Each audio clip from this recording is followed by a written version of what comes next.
So hello everybody.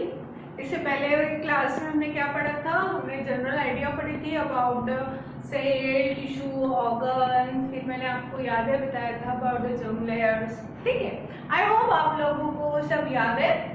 और अभी हम proper animal tissue topic start कर रहे हैं। So today's topic is animal tissue. We are going to study various kinds of animal tissue. ठीक है, so now when we talk about animal tissue, so मन में ख्याल आता है from where this tissue word comes over. So the tissue word first time discovered by, what is the name of scientist? The name of the scientist is Beechett. हम generally Bichat ही बोलते हैं, पर इनका पूरा नाम है Marie Francois Xavier Bichat. Year 1771 and 1802. So who is he? He was a French anatomist. Anatomy का मतलब होता है study of internal structure of cell is anatomy. Morphology external character, जब हम किसी चीज का स्टडी करते हैं, लाइक प्लांट का एक्सटर्नल कैरेक्टर है, एनिमल का एक्सटर्नल कैरेक्टर है तो मॉर्फोलॉजी, इंटरनल कैरेक्टर है तो anatomy. So anatomist and he was a pathologist also.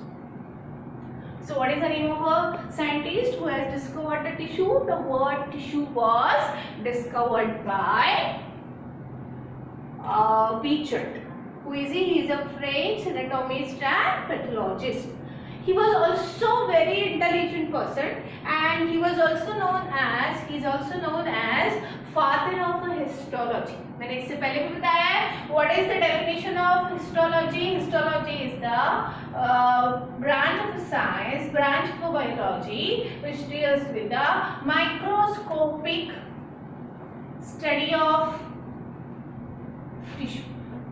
It is the microscopic study of a tissue. You know that cells, we cannot see the cells by our naked eyes. They are too small. But Beechett was a scientist without microscope. Beechett ने around 21 types of animal tissues को study किया. कितने types? 21 types of animal tissues को study किया Beechett ने without any microscope. So he was a very intelligent scientist.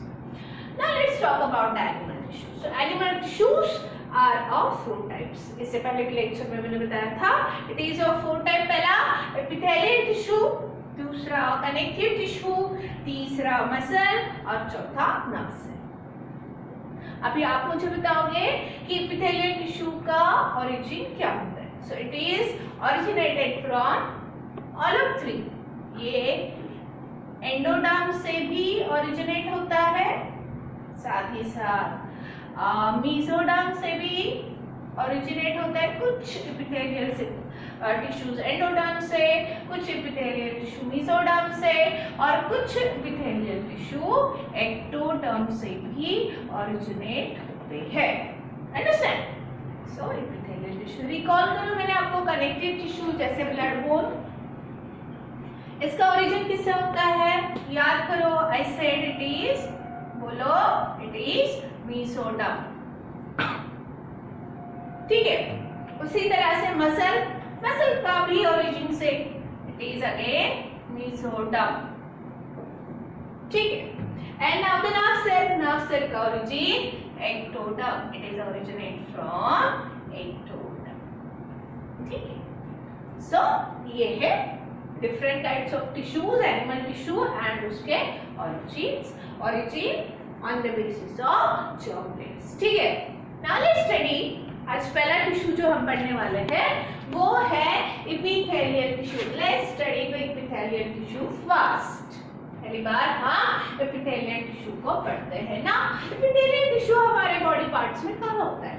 Where the epithelial tissue is present. Just take example. Skin is epithelial tissue.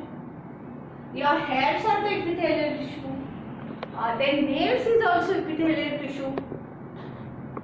Animals में बात करेंगे तो horns जो होते हैं epithelial, animals के horn, animals की skin, usually it is the epithelial tissue. समझ में आया? सुना, epithelial tissue को आप कैसे बोलेंगे, कहाँ होते हैं? What is the function of epithelial tissue? What is the structure of epithelial tissue?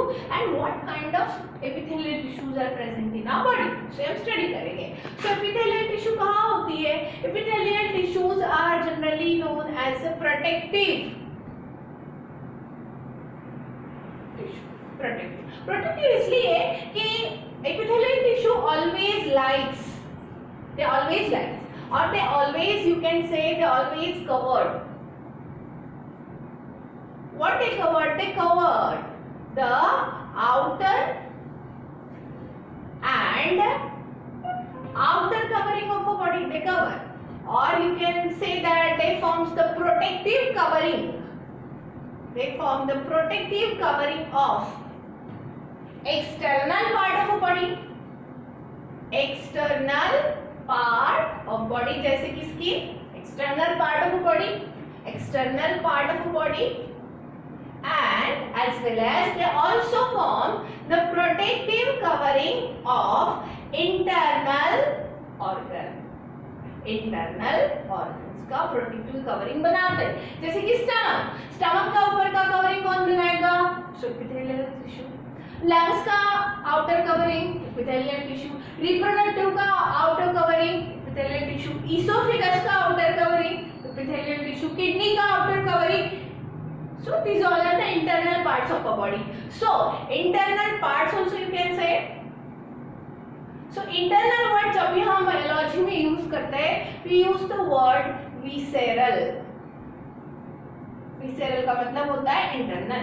So epithelial tissue कहाँ present है आपके body में? So epithelial tissue present है as a protective covering of external part of a body, internal part of a body मतलब visceral part of a body. मतलब visceral organs में भी ये present है. So epithelial tissue हर जगह present है as a covering. समझ में आया? So viscera का मतलब होता है internal. Visceral organ का मतलब होता है internal organ. समझ में आया? So external part as well as hairs external part है, skin, nerves external part है, और stomach का covering, kidney का covering internal. So visceral. That's it. Now let's talk about the structure कैसे होता है. Epithelial cells का structure कैसे होता है? So जनरली जब भी हम epithelial cell की बात करते हैं, so epithelial cell जो होती है हमेशा एक non-living membrane के ऊपर present होती है. कहाँ present होती है बताओ? Non-living membrane. Non-living membrane. It is present on non-living membrane. Living है क्या ये? नहीं. As I said कि एक मेम्ब्रेन के ऊपर प्रेजेंट होता है और उसे मैंने कहा बेसमेंट मेम्ब्रेन. इसे हम कहते हैं basement membrane. So now epithelial tissue is located on a membrane or it is present on a membrane. membrane कैसा है? non-living membrane. उसका नाम क्या है? basement membrane. और basement membrane कैसा है? it is semi permeable. बोलो कैसा? semi permeable. it is semi permeable. now so epithelial tissue का कोई भी शेप हो सकता है. पॉलीहेड्रल, क्यूबॉइडल, कॉलमनर, कोई भी शेप हो सकता है. सेल इस तरह से रहेगी. सेल में ढेर सारा साइटोप्लाज्म रहेगा और सेंटर में न्यूक्लियस रहेगा. ठीक है. और ये है साइटोप्लाज्म और ये हुआ न्यूक्लियस. ठीक है. और ये कहाँ प्रेजेंट होता है? It is present on a non-living membrane जिसे मैंने कहा basement membrane. ये कहाँ प्रेजेंट होता है? above the basement membrane. और इसके नीचे कौन होता है? इसके नीचे प्रेजेंट होते हैं कनेक्टिव टिश्यू. इसके नीचे कौन प्रेजेंट होता है? Connective tissue. कनेक्टिव टिश्यू को हम बोलते हैं, यहाँ पे कनेक्टिव टिश्यू कौन है? so, यहाँ पे जो कनेक्टिव टिश्यू है it is a blood. Because किसी भी सेल को जीवित रहने के लिए for the activity of any cell what is required? Oxygen. And what is required? The energy. Energy and oxygen oxygen कौन लेके जाता है? Blood. Blood carries the oxygen and energy कौन लेके जाता है? In the form of glucose. The energy चली जाती है to the cell. So now यहाँ पे थोड़ा ट्रिक है एपिथेलियल सेल्स में. एपिथेलियल सेल कैसी होती है? नॉर्मल सेल की तरह होती है. साइटोप्लाज्म, उसमें ऑर्गेनेल्स, बीच में सेंटर में न्यूक्लियस है और ये कहाँ प्रेजेंट है? Above the basement membrane. जो कैसा है? Non living. और कैसा है? Semi permeable. नाउ इसके नीचे कौन है? Blood capillaries which carries oxygen and energy. Now अभी देखो ये जो सेल है एपिथेलियल सेल जो है, एपिथेलियल सेल जो है, एपिथेलियल सेल को डायरेक्ट सप्लाई है क्या ब्लड कैपिलरीज का? डायरेक्ट सप्लाई है क्या? इस सेल को डायरेक्ट सप्लाई है क्या ब्लड कैपिलरीज का? नहीं. सो ये ब्लड जो है या ऑक्सीजन है या एनर्जी है, ये सेल को, एपिथेलियल सेल को कैसे पहुंच रही है? Via basement membrane. There is no direct supply of blood to the epithelial cell. So direct supply नहीं है तो फिर ये epithelial cell survive कैसे रहेगी? So epithelial cell survive होती है इसलिए कि basement membrane semi permeable है. ये blood से oxygen energy via basement membrane epithelial cell के पास में जाता है. ये एपिथेलियल सेल में जो भी वेस्ट मटेरियल रहता है वो वाया बेसमेंट मेम्ब्रेन फिर से ब्लड के पास में आता है. Understand? So now epithelial cell का बहुत इंपॉर्टेंट कैरेक्टरिस्टिक है. कौन सा सबसे इंपॉर्टेंट कैरेक्टरिस्टिक है? कि जो एपिथेलियल सेल्स होती है it lacks direct supply of blood vessels. Direct supply of blood vessels. It lacks direct supply of blood vessels. ठीक है, ये इंपॉर्टेंट कैरेक्टरिस्टिक्स है. समझ में आया? और दूसरा कैरेक्टरिस्टिक्स है ये सेल हमेशा कॉम्पैक्टली अरेंज रहते हैं. कैसे अरेंज रहते हैं? कॉम्पैक्टली. एक सेल के बाद में दूसरी सेल. सो इसके बीच में कोई स्पेस नहीं रहती. कौन सी स्पेस नहीं रहती? Intercellular space. So second very important property of epithelial cell is they lack intercellular space. इसमें intercellular space नहीं होता है. These are the two very important properties. और epithelial cell कहाँ present होती है? Epithelial cell present on the basement membrane. These are the very important characteristics. So हमने क्या पढ़ा कि epithelial tissue होता है. Epithelial tissues always makes the protective covering of external part of a body and the internal part of a body. Epithelial cell में nucleus होता है, cytoplasm होता है, बट epithelial cell हमेशा प्रेजेंट होती है नॉन लिविंग मेम्ब्रेन. से हमने क्या कहा? बेसमेंट. epithelial cell को डायरेक्ट सप्लाई ऑफ ब्लड होता है? नहीं. तो वो ब्लड एनर्जी कैसे जाती है? ब्लड से ऑक्सीजन और एनर्जी कैसे जाती है? वाया बेसमेंट मेम्ब्रेन, क्योंकि वो सिलेक्टिव है, सेमी परमेबल है. इंटरसेलुलर स्पेस प्रेजेंट होती है? No, it is absent. Direct supply of blood vessels होता है? नहीं. No, it is not. It has happen through the basement. समझ में आया? You understand up to this. These are the few characteristics of the epithelial cell. So क्या function हो सकता है? बताओ जरा. एपिथेलियल सेल का फंक्शन क्या हो सकता है? What is the function of epithelial cell?